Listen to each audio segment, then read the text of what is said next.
yes, 2 days of additional relief would be great. But of course, it does, as you just pointed out, beg the question of what comes next and how long whatever comes next would last and what kinds of constraints would be placed upon the use of force, how many Palestinians would suffer, how many Israelis would continue to suffer. So I do think there's a distinct possibility that you could imagine if more hostages are potentially released or proposed for release, then that could certainly lead Israel to accept the burdens that Kylie just pointed out of, or the potential costs of giving Hamas a little more time to regroup. And, I'm not sure those costs are that high at this point. If Hamas has already had several Mm. days, almost a week, 2 more days may not make a big difference. Hmm.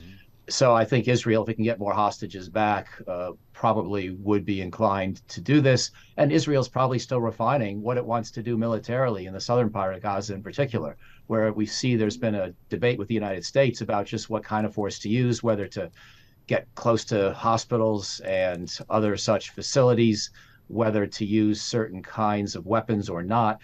And to the extent Israel's still processing all that conflicting advice, advice from the Americans, advice from its own military leadership, desires to eliminate Hamas as much as possible, it may welcome a couple more days for planning. Well, you say eliminating Hamas as much as possible. How much realistically is possible? As Netanyahu is promising to see this through until the very end, are we looking at potentially indefinite conflict here? Well, we in the United States remember well, of course, how we felt after 9/11. And at that time, Mm. the notion of seeing any Al Qaeda fighters survive our retaliation probably would have been seen as unacceptable. But we all know that 20 years later, there's still Al Qaeda out there. Most of them, of course, are people who were not in the ranks on September 11th, 2001. But some of the original supporters of that organization, we never were able to find. They could just put down their guns and blend back into a population, depending on where they were. There might or might not ever be intelligence about what they had done to implicate themselves in that original attack or other Al Qaeda activities. Hamas is the same.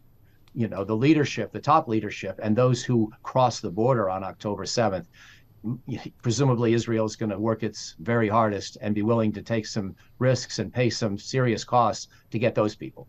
But even that group of, a few hundred or into a couple thousand is going to be hard to identify with complete precision and complete thoroughness. And the other 30,000-ish Hamas fighters who at one time or another have taken up weapons for the organization, I think are going to be a human intelligence challenge that Israel can never figure out in terms of having any kind of basis to say who exactly is Hamas and who's not.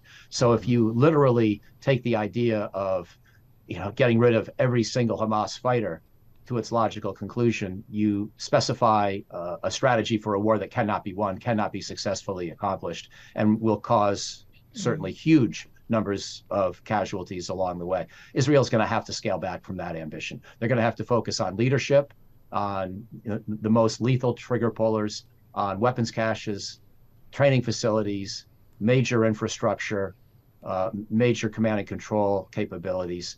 And that's going to have to be their definition of the Hamas they destroy, together with the idea of Hamas as the government for Gaza.